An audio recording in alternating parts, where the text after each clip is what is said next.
नमस्कार, मैं अभिनव सोनू आप सभी का अरोमा क्लासेस पे स्वागत करता हूं। जो भी छात्र सिविल सेवा की तैयारी कर रहे हैं या जो भी छात्र अधिकारी बनने का सपना देख रहे हैं, उनके लिए 70वीं बीपीएससी एक वरदान से कम नहीं है। 70वीं बीपीएससी अगर कोई बच्चे चूक जाते हैं तो यूँ समझिए अपने जीवन का बहुत बड़ा अवसर चूक गए। कभी कभी आपकी तैयारी बहुत अच्छी होती है, आपका विषय पर पकड़ बहुत मजबूत होता है, लेकिन वैकेंसी नहीं आने की वजह से या रिक्तियां कम होने की वजह से भी सफलता से हम दूर रह जाते हैं। लेकिन 70वीं बीपीएससी आप लोग के लिए वरदान है, इस मौका को नहीं चूके। तो आइए हम लोग देखते हैं कि 70वीं बीपीएससी क्यों है खास। तो सबसे पहला, तो इसमें 1700 से अधिक सीटों की संभावना जताई जा रही है। संभावना तो यह भी जताई जा रही है कि इसमें 1900 से 2000 तक वैकेंसीज रहने की संभावना है। अगर आप बीपीएससी के इतिहास को पलट कर देख ले तो इतनी रिक्तियां बहुत कम ही बार बीपीएससी के द्वारा दी गई है, खासकर सिविल सर्विसेज में।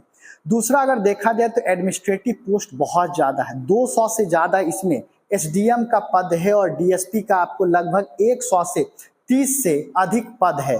कभी कभी क्या है, वैकेंसीज बहुत ज़्यादा होती है, लेकिन आप जो चाहते हैं कि हम अधिकारी बने, अपने समाज की सेवा करें, एसडीएम के रुतबा में आए, तो रिक्तियां कम होने की वजह से या एसडीएम का पोस्ट 2 या 3 होने की वजह से भी हम लोग एसडीएम नहीं बन पाते हैं। तो अगर यदि आप चाहते हैं कि आप एसडीएम बने, डीएसपी बने, एक एडमिनिस्ट्रेटिव पोस्ट में आए, तो आपके लिए यह क्या है, सुनहरा मौका है। अब कई तरह के छात्र होंगे। कुछ छात्र मानते होंगे कि यह 40 दिनों में तैयारी नहीं हो सकती है। कुछ छात्र जो है जी जान से अभी से लग गए होंगे, क्योंकि अब एक एक दिन क्या है, कीमती है। तो यह याद रखिए, आप 1 साल से पढ़ रहे हो, 2 साल से तैयारी कर रहे हो या 3 साल से तैयारी कर रहे हो, ये अब मायने नहीं रखता है। ये 40 दिन जो अपने जीवन का बेस्ट दे गया, तो आप समझिए यह 70वीं बीपीएससी में अधिकारी बनने का सपना पूरा कर जाएगा। आप कितना भी पहले पढ़े हैं वो मैटर नहीं करता है। इस 40 दिन को आप कैसे यूटिलाइज करते हैं, इस 40 दिन के प्रत्येक दिन में 24 घंटे का आप कैसे यूटिलाइज करते हैं, यह मायने रखता है। कभी कभी हम लोग एक दिन का 10 घंटा बर्बाद कर देते हैं, 12 घंटा बर्बाद कर देते हैं। अब आपके लिए एक एक घंटा कीमती है। इस 40 दिनों का हर 24 घंटा, हर पल आपके लिए कीमती है। आप पहले से पढ़े हों या ना पढ़े हों या बहुत ही ज़्यादा पढ़े हों, ये मैटर नहीं करता है। इस 40 दिन में आप बेहतरीन रिवीजन कर जाते हैं, अपना बेस्ट दे जाते हैं, तो हम वादा करते हैं कि अगले साल आप एसडीएम या डीएसपी के रूप में जरूर खड़े होंगे। तो आइए हम लोग देखते हैं कि 70वीं बीपीएससी में तैयारी कैसे करनी है। देखिए, एक होता है स्टडी, दूसरा होता है स्मार्ट स्टडी। कुछ बच्चे ऐसे होंगे जो अभी सोचेंगे पूरा सिलेबस को क्या कर ले, कवर कर ले। कुछ बच्चे ऐसे होंगे जो चाहेंगे कि जो मेन एरिया है उस पर पहले क्या करें, फोकस करें, जिससे सबसे ज़्यादा नंबर आता है उस पर हम क्या करें, फोकस करें। अभी आपको स्कॉलर नहीं बनना है, अचीवर बनना है, आपको विद्वान नहीं बनना है, मॉडर्न हिस्ट्री का प्रकांड विद्वान नहीं बनना है, जियोग्राफी का प्रकांड विद्वान नहीं बनना है। आपको अभी इतना ही फोकस करना है जिससे आपका पीटी जो है वह क्या हो जाए, क्लियर हो जाए, फिर आप मेंस के लिए आप आराम से तैयारी कीजिए। तो पहले मेरे हिसाब से कौन सा विषय पढ़ना चाहिए ये हम आपको बतलाते चल रहे हैं, क्योंकि 20,000 से अधिक छात्रों को अभी तक पढ़ा चुके हैं। कई सारे छात्र हमारे अभी अधिकारी के रूप में क्या है, नियुक्त हैं। आप डिस्क्रिप्शन बॉक्स में हम लिंक डाल देंगे, जो भी टॉपर्स हैं जो हमारे बारे में क्या बोले हैं वो सारा कुछ मिल जाएगा। तो एक लंबे वर्षों का जो अनुभव है, जो टीचिंग अनुभव है, वो हम आपके साथ साझा करने जा रहे हैं। आप एग्जाम के बाद खुद मिला लीजिएगा, यह वीडियो आपके साथ रिकॉर्डेड रहेगा, आप देख लीजिएगा कि मेरे द्वारा जो कहा गया बात था, जो एरिया फोकस हम बोले थे, उससे टैली हुआ या नहीं हुआ। तो सबसे पहले छात्रों को किस चीज पर फोकस करना चाहिए, तो सबसे पहले आधुनिक इतिहास, मॉडर्न हिस्ट्री पर फोकस करना चाहिए। देखिए, हिस्ट्री से ज्यादा क्वेश्चन रहता है, तो अब बच्चे कैसे पढ़ेंगे, पहले एंशिएंट हिस्ट्री पढ़ेंगे, फिर मिडाइवल पढ़ेंगे, उसके बाद क्या करेंगे, मॉडर्न पढ़ेंगे। लेकिन आप प्रीवियस ईयर पेपर को पलट के देख लीजिए, मिडाइवल से बहुत कम क्वेश्चन रहता है। लेकिन ऐसा नहीं कि मिडाइवल को बिल्कुल इग्नोर ही कर देना है या एंशिएंट को इग्नोर कर देना है। सबसे पहले आपको किस पे कमांड करना है, ये बतला रहे हैं। तो सबसे पहले आप कमांड किस पर करें, मॉडर्न हिस्ट्री पर करें। मॉडर्न हिस्ट्री में भी विशेषकर 1857 की क्रांति से लेकर 1947 तक का जो भी टॉपिक्स है उस पर आप क्या करें, महारत हासिल कर ले। एक हम अलग से वीडियो भी लाएंगे जिसमें हम अलग अलग सब्जेक्ट से कौन कौन सा इंपॉर्टेंट टॉपिक होता है उसके बारे में भी हम क्या करेंगे, बतलाएंगे। अभी हम एक रफ आइडिया दे रहे हैं कि कौन सा सब्जेक्ट हम लोग को पहले पढ़ना चाहिए। पहले पढ़ना चाहिए, ऐसा नहीं कि दूसरे सब्जेक्ट को आपको इग्नोर करना है। ऐसा नहीं कि आप मॉडर्न हिस्ट्री पढ़ रहे हैं तो एंशिएंट और मिडाइवल को इग्नोर कर दे। तो सबसे पहले आप मॉडर्न हिस्ट्री पे फोकस करें। मॉडर्न हिस्ट्री में भी 1857 से लेकर 1947 तक का जो भी घटनाएं हैं उनके बारे में फोकस करें। गांधी युग से जितना ज़्यादा से ज़्यादा प्रश्न सॉल्व कर सकते हैं वो कर ले। इसके अलावा सेकेंड आप आते हैं बायो। देखिएगा साइंस से भी 20 से अधिक क्या रहता है, प्रश्न रहता है। अब बच्चे फिजिक्स पहले पढ़ते हैं, केमिस्ट्री पहले पढ़ते हैं, उसके बाद बायो पढ़ते हैं। सबसे पहले आपको किस पर फोकस करना है, बायो पर फोकस करना है। बायो में भी आपको लाइफ प्रोसेस हो गया, जैव प्रक्रम हो गया, क्लासिफिकेशन से ज़्यादा प्रश्न आता है। इसके अलावा आजकल इन्वायरमेंट इकोलॉजी से भी 2-3 प्रश्न जो है वह पूछ दिया जाता है। तो आप 9th और 10th का जो भी बायो का बुक है उसको एक बार आप क्या करें, पढ़ जाए, या उससे संबंधित जो महत्वपूर्ण MCQ मिलता है उसको आप क्या करें, सॉल्व कर जाए। अलग से जब हम सब्जेक्ट वाइज वीडियो लाएंगे तो उसमें हम बजाते चैप्टर और टॉपिक भी बता देंगे कि किस चैप्टर और किस टॉपिक से ज़्यादा प्रश्न पूछा जाता है। तीसरा सब्जेक्ट आपको फोकस करना है वह क्या है, करेंट अफेयर्स।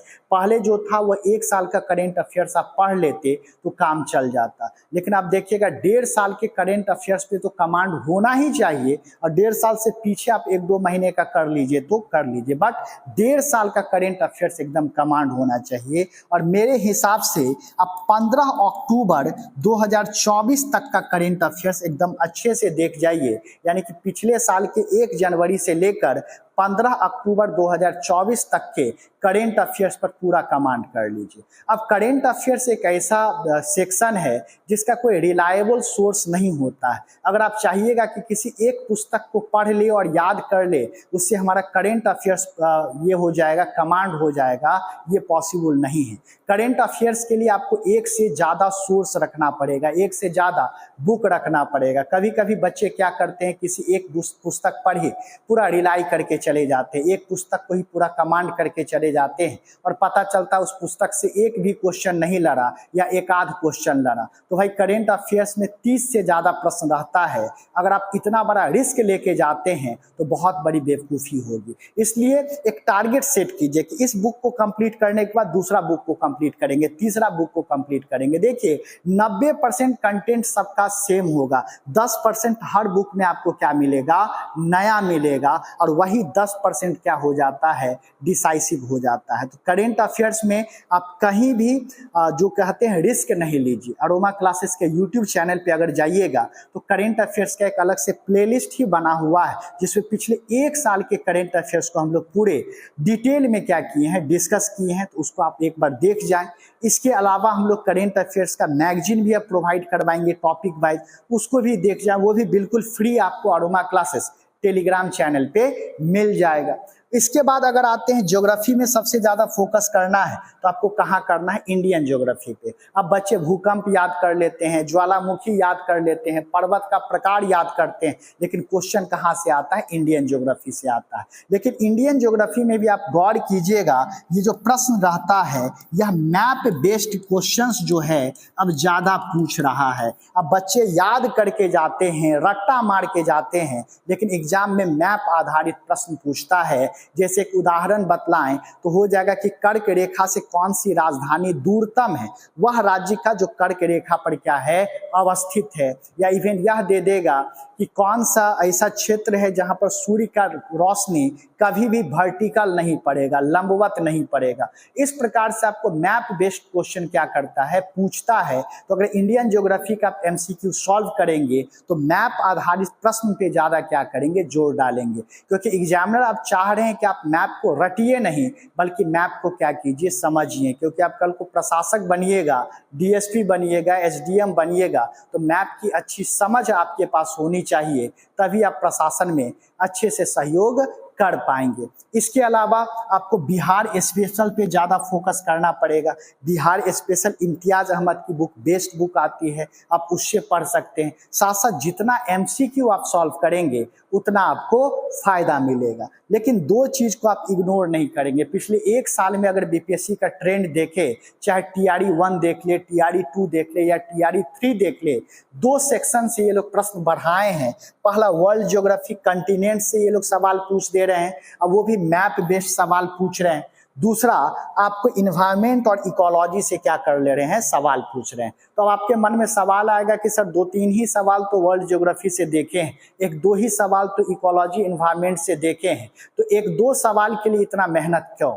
तो बाबू, जहां पर 2000 पद के लिए रिक्तियां आ रही है वहां पर 10 लाख लोग भी क्या करेंगे, बैठेंगे, 10 लाख छात्र बैठेंगे।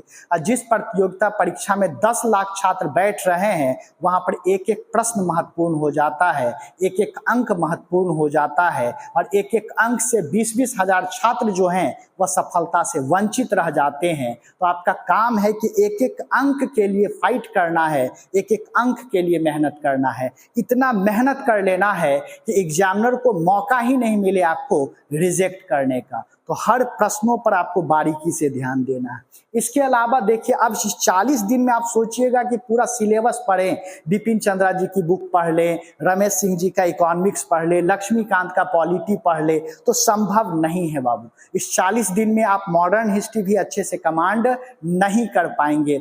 अब बेहतर है कि आप एमसीक्यू जितना ज़्यादा से ज़्यादा सॉल्व कर सकते हैं वो सॉल्व करते चलिए। अगर एमसीक्यू में फंसते हैं तो आपको डिस्कशन का हर बुक में आप देखिएगा नीचे एक्सप्लेनेशन दिया रहता है, उस एक्सप्लेनेशन को पढ़ ले। जो प्रश्न आपको नया लगता है उसको डायरी में नोट कर ले, ताकि एग्जाम के आसपास उस प्रश्न को हम क्या करें, देख सके। इसके अलावा हम लोग अरोमा क्लासेस ऐप पे एक लाइव सेशन लेके आ रहे हैं जो कि आप लोग के लिए पूरी तरह फ्री होगा, जिसमें रहेगा डाउट आपका, क्लास हमारा। यानी कि आपको लग रहा है कि आप बंगाल का विभाजन भूल गए हैं, आप अरोमा क्लासेस ऐप पे मैसेज कीजिएगा, उसका क्लास आपको दे दिया जाएगा। आपको लगेगा होम रूल लीग आंदोलन भूल चुके हैं, इसके लिए आपको एक बार लाइव क्लासेस के माध्यम से रिवीजन करना है, वो हम लोग क्या करेंगे, क्लास लेके आएंगे। आपको लगेगा कि भारत का भौतिक विभाजन भूल गए हैं, उसके लिए आप चाहते हैं कि 1 घंटा 2 घंटा की लेक्चर में पूरा हम पढ़ ले, उसके लिए बिल्कुल फ्री हम लोग लाइव क्लास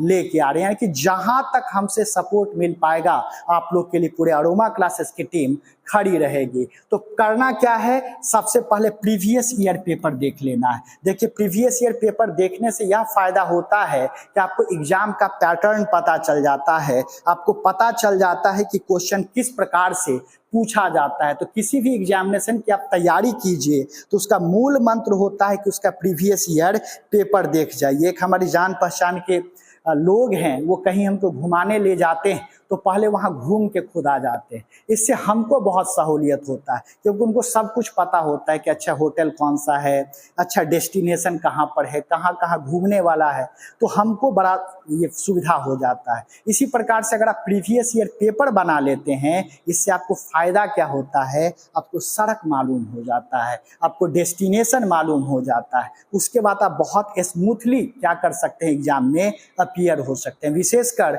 आप चाहें, अगर ज़्यादा नहीं बनाना चाहते हैं तो 67वीं 68वीं और 69वीं बीपीएससी का प्रीवियस ईयर पेपर बना जरूर जाएं, विशेषकर 68वीं और 69वीं का, क्योंकि 68वीं के बाद पैटर्न में थोड़ा सा परिवर्तन किया है। लेकिन अगर आप 67वीं से पीछे भी 5 साल का बना ले तो बहुत अच्छी बात है। इसके अलावा आपको एनसीईआरटी बेस्ड क्वेश्चन बनाना चाहिए, लेकिन एनसीईआरटी बेस्ड क्वेश्चन में यहाँ पे एक वर्ड हम लिखे हैं, ये है क्वालिटी क्वेश्चन। देखिए, अभी आपके मजबूरी का फायदा उठाने वाले हजारों लोग आएंगे। हो सकता है मार्केट में हजारों नोट्स 97 बीपीएससी के लिए निकले, या यूट्यूब में ढेरों आपके लिए क्या हो, एमसीक्यू सेशन स्टार्ट हो। ठीक है, जो भी टीचर्स हैं वो चाहेंगे चलो भैया अच्छा मौका है, हम मोनेटाइज कर लेते हैं यूट्यूब पर, और जहां तहां से क्वेश्चन उठा के लाएंगे और एमसीक्यू सेशन स्टार्ट कर देंगे, मैराथन सेशन स्टार्ट कर देंगे, 4-4 घंटे का लंबा सेशन होगा। लेकिन आप ये जज कीजिए क्या वो क्वेश्चन आपके लायक है या नहीं, उसके बाद ही आप क्या कीजिए, आप ज्वाइन कीजिए। क्योंकि देखिए क्या होगा, किसी भी यूट्यूब में जो भी अपना व्यू बढ़ाना चाहते हैं वो तो क्वेश्चन सॉल्व करके चले गए, लेकिन आपका जो कीमती समय है वो चला जाएगा। आप अपना जो कीमती एक दिन का 4 घंटा दे दिए वो चला जाएगा। इसलिए आप कंटेंट देखिए कि क्या यह क्वेश्चन हमारे लिए लाभदायक है या नहीं, क्या यह सच में एनसीईआरटी बेस्ड है या नहीं, क्या यह एग्जामिनेशन से टैली खा रहा है कि नहीं। ये सब देख के ही आप एमसीक्यू क्या कीजिए, प्रैक्टिस कीजिए। अभी ऐसा वक्त है, ये 40 दिन किसी को आप 100 रुपया दे दीजिए लेकिन अपना बहुमूल्य समय नहीं दीजिए, क्योंकि ये 100 रुपया इस 40 दिन के बाद कमा लीजिएगा लेकिन आप सोचिएगा कि यह बहुमूल्य समय वापस आ जाएगा, ये नहीं आएगा। तो एनसीईआरटी बेस्ड क्वेश्चन सॉल्व करना है लेकिन क्वालिटी क्वेश्चन सॉल्व करना है। इसके साथ ही हम लोग अरोमा क्लासेस पे एमसीक्यू सेशन लाएंगे। आप खुद एमसीक्यू सेशन में जुड़ के देखिए, आपको एहसास हो जाएगा कि हम लोग जो डिस्कशन करेंगे वो पूरा क्वालिटी क्वेश्चंस होगा। वही क्वेश्चन हम लोग सेलेक्ट करके लाते हैं जो एग्जाम ओरिएंटेड होता है। हम आपको खुश करने के लिए प्रश्न नहीं लाएंगे बल्कि वो प्रश्न लाएंगे जो आपके एग्जामिनेशन के लिए काफी क्या होगा, महत्वपूर्ण होगा। क्वेश्चन थोड़ा कड़वा जरूर होगा लेकिन स्वास्थ्य के लिए बहुत लाभदायक होगा। यानी कि क्वेश्चन हमारा कड़ेला जरूर होगा लेकिन खून को जरूर साफ करके जाएगा। अब क्या करना है, अगर आप रिवीजन करना चाहते हैं, देखिए क्या है, अब आपके साथ समस्या आएगा कि कुछ लोग कहेंगे कि हम 40 दिन में पूरा सिलेबस कवर करवा देंगे और 15 टीचर को क्या करेंगे, अपॉइंट कर देंगे और 15 टीचर एक एक घंटा की क्लास लेके दिन का 15 घंटा लगातार लाइव क्लास लेके 30 दिन में आपका सिलेबस कंप्लीट कर देगा। लेकिन आप खुद जज कीजिए कि उस 15 घंटे के लाइव क्लासेस का कितना कंटेंट आपके ब्रेन में जा पाया, क्योंकि ह्यूमन ब्रेन का एक कैपेसिटी होता है। कोई भी संस्थान आपको सिलेबस तो जरूर करवा देगा लेकिन वह 15 घंटे का कंटेंट क्या आप रिटेन कर पा रहे हैं या नहीं, यह आप पर निर्भर करता है। तो बुद्धिमानी है कि अभी लाइव क्लासेस पर नहीं जाकर आप अप्रोच किस पर कीजिए, रिकॉर्डेड क्लास पर कीजिए। रिकॉर्डेड क्लास इसलिए क्योंकि रिकॉर्डेड क्लास में आप अपने हिसाब से क्या कर सकते हैं, सब्जेक्ट को देख सकते हैं। आपको लगता है किसी बच्चे का इंडियन ज्योग्राफी कमजोर होगा, किसी बच्चे का मॉडर्न हिस्ट्री कमजोर होगा, किसी बच्चे का इकोनॉमिक्स कमजोर होगा, तो रिकॉर्डेड क्लास में फायदा क्या होता है कि यदि किसी बच्चे का इंडियन ज्योग्राफी कमजोर है तो वो केवल इंडियन ज्योग्राफी का ही सेशन देखेगा। अगर किसी बच्चे को इकोनॉमिक्स को रिवीजन करना है तो केवल वह इकोनॉमिक्स को ही क्या करेगा, रिवाइज करेगा। तो अभी 40 दिन के लिए लाइव क्लासेस से ज्यादा फायदेमंद आपका क्या हो जाएगा, रिकॉर्डेड क्लासेस। फिर 40 दिन के बाद मेंस के लिए कीजिए ना लाइव, पर्याप्त समय, लेकिन अभी अपने हिसाब से ही क्लास देखिए। इसके लिए अरोमा क्लासेस पे हौसला बैच उपलब्ध है जिसमें हम लोग 550 से ज्यादा रिकॉर्डेड लेक्चर्स है, चाहे वो इंडियन ज्योग्राफी हो, पॉलिटी हो, मॉडर्न हिस्ट्री हो, इकोनॉमिक्स हो, बिहार स्पेशल हो, सब का रिकॉर्डेड क्लास अवेलेबल है। इसके साथ साथ हम लोग कुछ लाइव क्लासेस भी देंगे। उस लाइव क्लासेस में क्या होगा, आपका डाउट और हमारा क्लास होगा। आप जो प्रश्न पूछेंगे उससे भी रिलेटेड हम लोग लाइव क्लास लेके आएंगे। आपको लगेगा कि सर हम बिहार स्पेशल भूल गए हैं, 3 दिन में आप बिहार स्पेशल को पूरा कवर कर दीजिए। हम लोग लाइव क्लास लाके पूरा बिहार स्पेशल को क्या कर देंगे, कवर कर देंगे। आपको लगेगा कि सर हम नॉर्थ अमेरिका भूल चुके हैं, आप नॉर्थ अमेरिका का पूरा डिस्कशन एक लाइव क्लासेस में कर दीजिए, हम कर देंगे। शिक्षक का एक फायदा क्या हो जाता है, आपके समय को बचा देगा। अगर आप बिहार स्पेशल वही खुद से पढ़ने जाइए तो 15 से 16 दिन लग जाएगा और एक अच्छे टीचर उसको कुछ ही घंटों में क्या करेंगे, रैप अप कर देंगे। इसके अलावा ये पूरे कंप्लीट कोर्स का फी कोई हम आपसे 3000, 4000 या 10,000 चार्ज नहीं कर रहे हैं। ये मात्र 900 में आपको पूरा रिकॉर्डेड लेक्चर्स मिल रहा है और वो भी 1 साल वैलिडिटी के साथ। आप खुद भी पढ़ लीजिए। इसके अलावा आपको लगे कि कोई दोस्त मित्र या आपके भाई बहन छोटे तैयारी कर रहे हैं, उनके साथ कोर्स शेयर कर दीजिए और 900 में जो आप किताब खरीदिएगा ये पूरा रिकॉर्डेड लेक्चर आपको क्या हो जाएगा, मिल जाएगा। और इसके लिए आपको करना क्या है, तो अरोमा क्लासेस ऐप को प्ले स्टोर से क्या कर लेना है, डाउनलोड कर लेना है और ये 550 से महत्वपूर्ण रिकॉर्डेड लेक्चर्स आप पा सकते हैं। कल के नेक्स्ट वीडियो में हम लोग लाएंगे कि मॉडर्न हिस्ट्री में कौन सा टॉपिक पढ़ें, कौन सा बायो में इंपॉर्टेंट टॉपिक है वो पढ़ें, पॉलिटी में कौन सा महत्वपूर्ण टॉपिक है ये पढ़ें। अगर यह वीडियो अच्छा लगा हो तो ज़्यादा से ज़्यादा जरूर शेयर करेंगे और प्ले स्टोर से अरोमा क्लासेस ऐप को डाउनलोड कर लेंगे। साथ साथ आप यूट्यूब चैनल अरोमा क्लासेस को भी सब्सक्राइब कर लेंगे। बहुत बहुत शुक्रिया, थैंक यू आप सभी का।